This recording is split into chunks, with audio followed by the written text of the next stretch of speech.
ទៀតហើយអ្នកសៀមរាបគឺអត់តន់អស់ចំហាយសង្ក្រាន្តឆ្នាំថ្មីទេ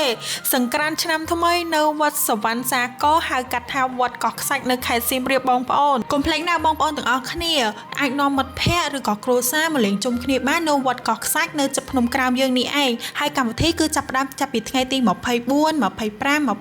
26ខែមេសានេះលើកនេះណាគឺថាខាងវត្តក៏គាត់លេងធំមែនតើបងប្អូនមើលតការរៀបចំខាងវត្តក៏បងប្អូនចង់មកលេងកម្សាន្តដែរទាំងការ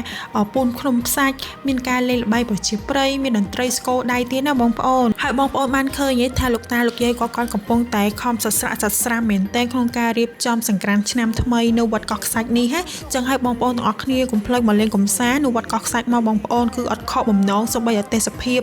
នៅវត្តកោះខ្សាច់នេះក៏ស្អាតដែរនៅពេលដែលទឹកស្រកនៅបឹងទន្លេសាបយើងនេះណាគឺបងប្អូនទេសភាពគឺស្អាតខ្លាំងមែនតើខ្ញុំគិតថាបងប្អូនកុំភ្លេចណាគួរតែមកលេងនៅវត្តកោះខ្សាច់ទាំងអស់គ្នា